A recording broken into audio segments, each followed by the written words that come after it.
Hi guys, and welcome to my channel. In this video I'm gonna show you my healer paladins build for module 18. So the aim of this build would be healing in Citadel and TOMM and trying to help your team as best as you can. For me, that means trying to stay alive and giving the best shields I can to my allies. So okay, let's get started with the build. And so we can see the equipment. We're gonna aim for power and critical strike. Obviously, like, you don't have to reach these numbers to heal efficiently. I'm just trying to max out the stats and show you guys what you can do when you get all the equipment you need. So starting from the gear, I'm using the Lion Guard's Restoration Barbute that you can get from the new campaign store of Avernus, and I use it for the 5k bonus power when your stamina is over 75%. It's pretty huge, so it's definitely the best one to use. And to get it, you have to gather 3 fires of the Pit Fiend from the second boss in Citadel. This armor comes from the sales vendor in Valenius, and yeah, it's pretty good because it gives you a lot of defense. And as you could see, like, my defense is not capped for TOMM at the moment, but with this bonus you can get it up to like for another 4k when you're in a group. So that means I would be over 80k and capped. You don't really need to cap your defense for Citadel. There's nothing that can actually kill you if you follow mechanics and watch out for, you know, AoEs and all that stuff. As the arms, I'm going for the other piece that comes from the dungeon, let's say, because you have to gather 3 chains pieces from the first and the third boss in Citadel to get it.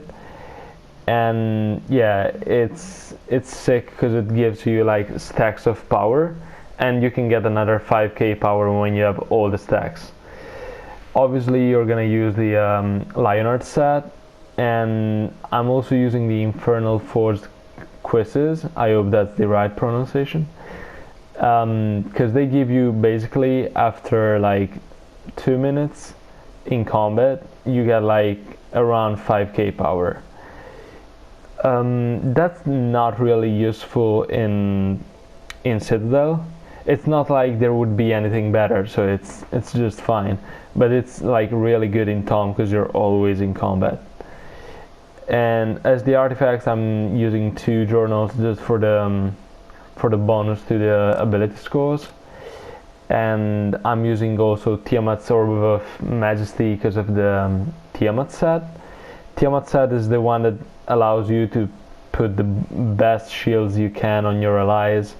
Yeah, the stats are pretty low, I have to say, but it increases your heals by 5%, and it's like multiplicative, so it's even better than the actual outgoing healing.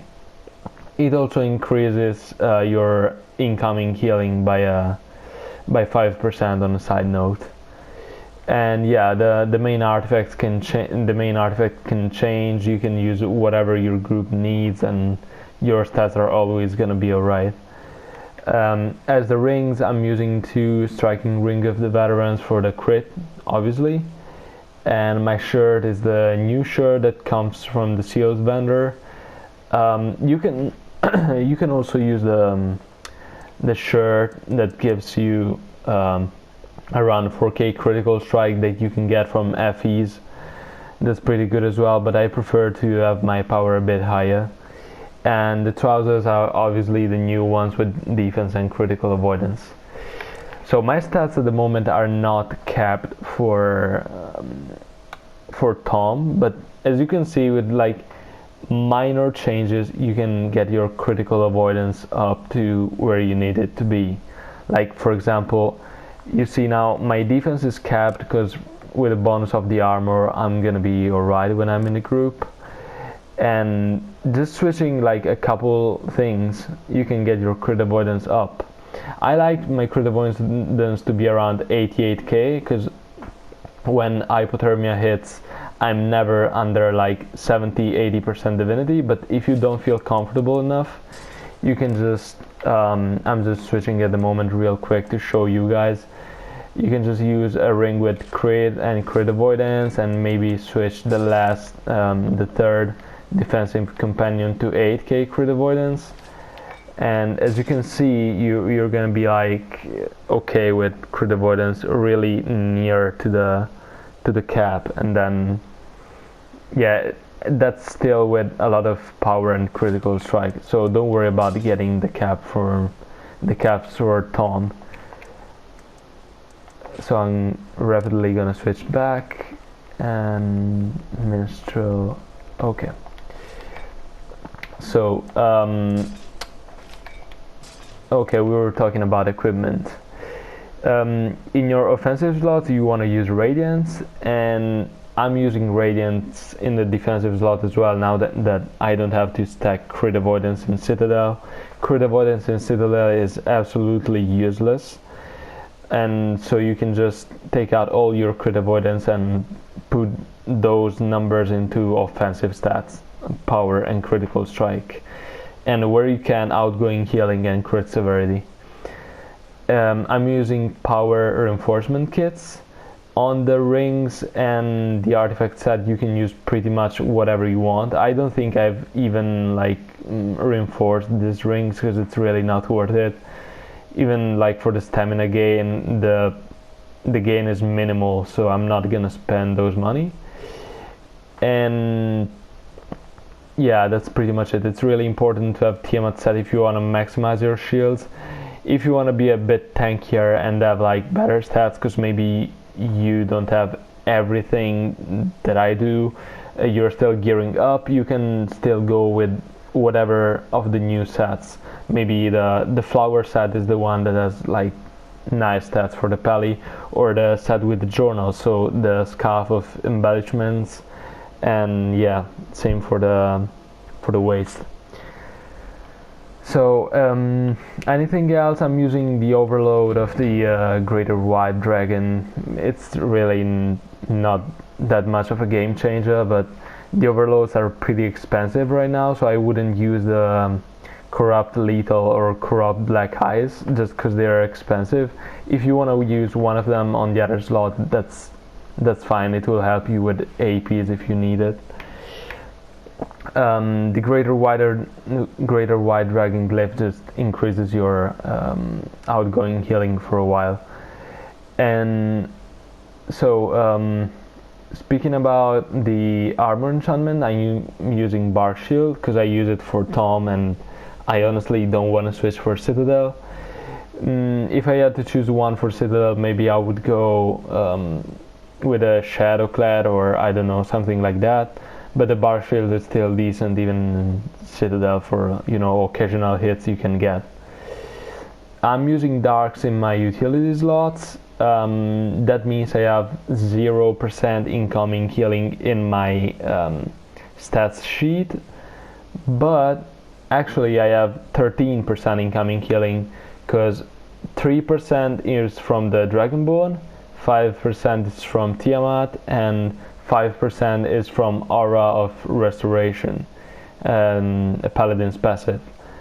So if you want your incoming healing to be 30%, because you know, for some kind of reason, because you feel like in TOMM you need to have 30% this magical number, you can switch out 3 of the darks I'm using for 3 tacticals, and from 13 you'll go up to 31, so you'll have the number you want to be at.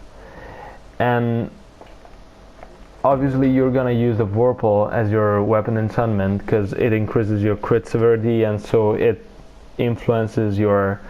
affects your crit shield, makes them way bigger.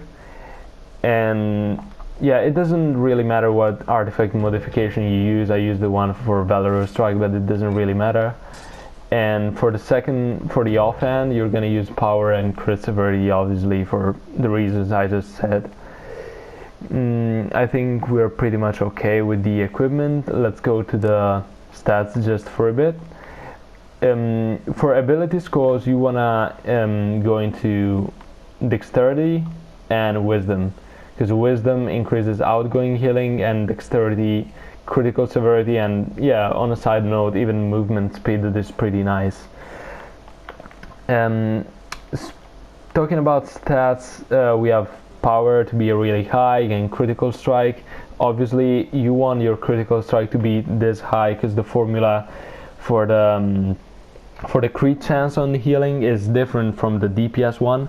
So it's like the critical chance on healing is your critical strike divided by your power multiplied by 2.5.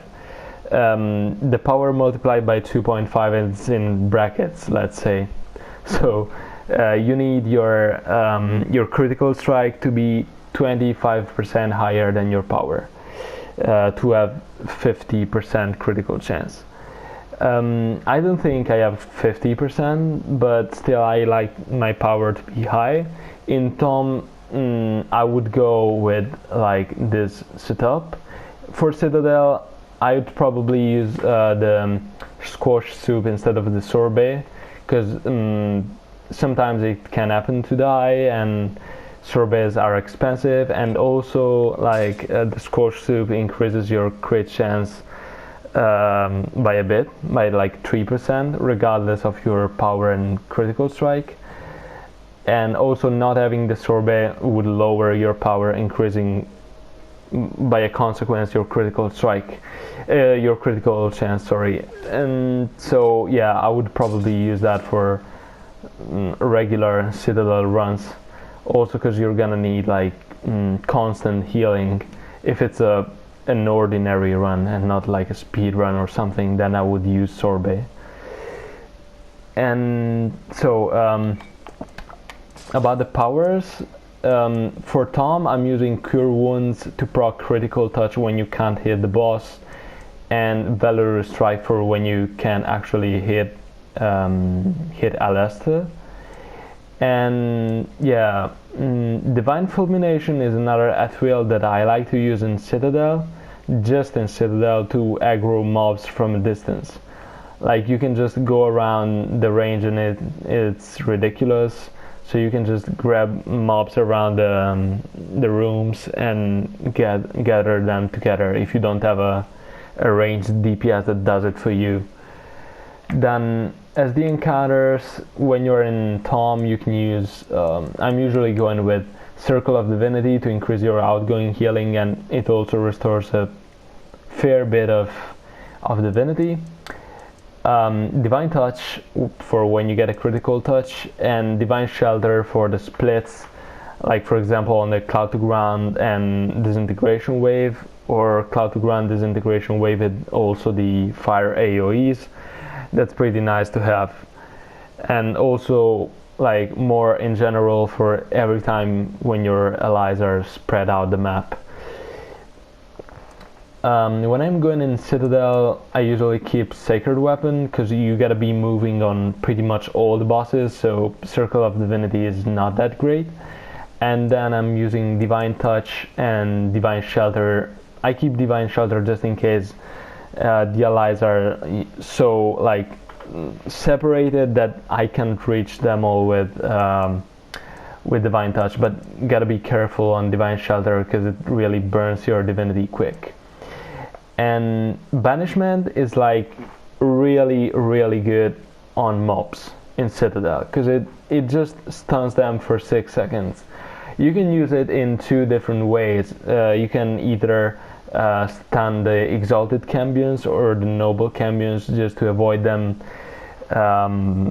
just to avoid having them to like create AoEs and that are annoying as shit.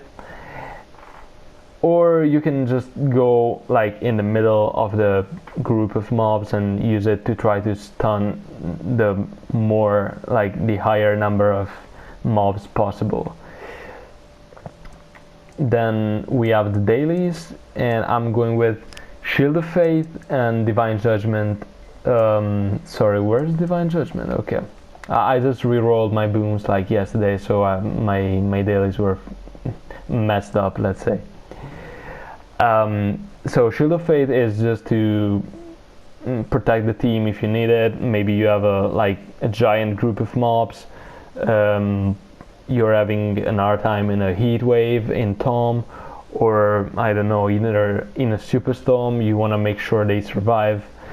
And Divine Judgment is there just for the difficult situations. You need to get a DPS out of ice, out of an imp in Citadel, and so you have your heavy hitting daily. That's pretty nice to have. As clash features, I like to have Composure for the divinity gain. I find it to be kind of nice. In Citadel you will barely tell the difference, but it's not like the other ones are awesome, so might as well go with that one. And Guarded Prayer is good as well, but in Citadel it's just, I don't know, I don't like it anymore in Citadel, so I just use Composure 100% of the time. And Aura of Restoration is your best class feature, because 5% incoming healing to all the party. Considering all the DPSs now have the minus 25% incoming healing boots, that's pretty nice. And those boots are also the reason why we really wanna try to max out our shields, to make sure they can use those boots and do more damage, and so the dungeon gets faster, because we're not giving up on anything unless you want to have like 500k hit points. And so the feats are Critical Touch, to give everybody a crit shield, and Prayer of Opportunity, it will give you way more divinity than the other feat. Enduring Spirit, it's just because I don't always use Sacred Weapon, especially in TOMM I never use it, but I do use it in Citadel, so I might as well take this feat instead of the one that I don't really need, because I don't use Might and Bane. Divine Intervention, this feat is useless, but you don't really want to take Convalescence, or when you use Shield of Fate you can't put shields on anyone, and that's dreadful, so you really don't want to take this feat. You can also not choose any of the two if you want to, because it would make no difference.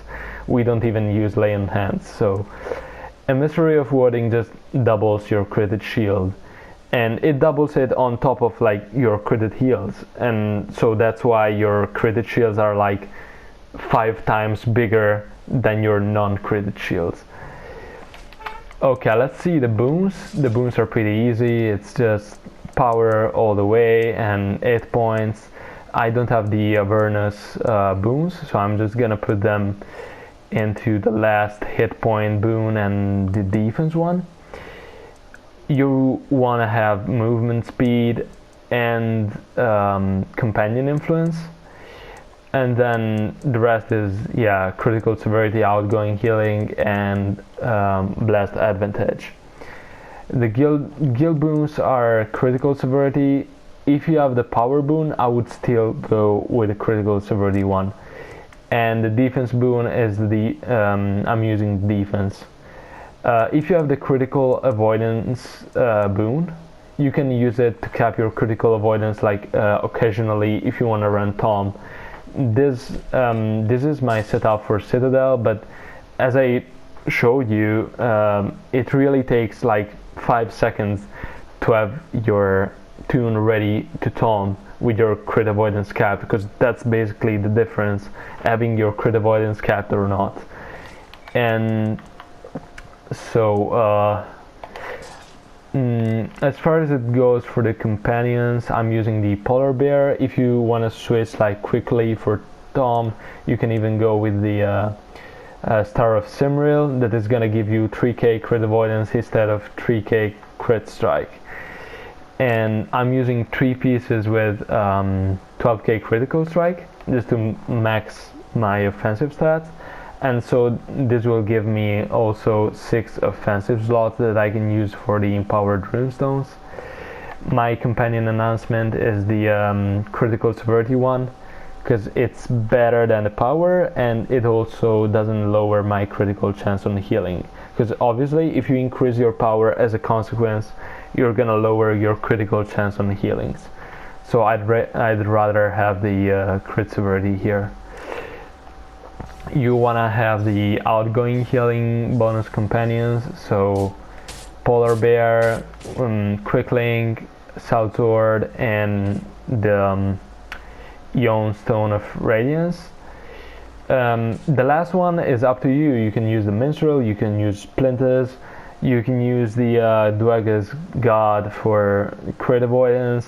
There are a lot of useful companions, and that's pretty much it. I think I'm just missing the Neverember Guard, or yeah, the last one with outgoing healing that would go here instead of the Crickling. But I mean, I have this one, so I don't need. You won't be able to put 5 companions with outgoing healing on a paladin anyway. And then we have mounts. I mean, I just have the T-Rex as my active mount bonus, so probably the best one to have would be the Soar, because it stacks, so it's never gonna be a problem. And other decent powers are the T-Rex or the Griffin for reducing calming damage. Tanky power is what you want to have as your equipped power mount. And then we have the insignia bonuses. I'm using 3 Gladiator's Guile for Citadel mainly, but also because there are not really a lot of good options, so I just keep them. It's nice to be fast. And 2 Shepherd's Devotion.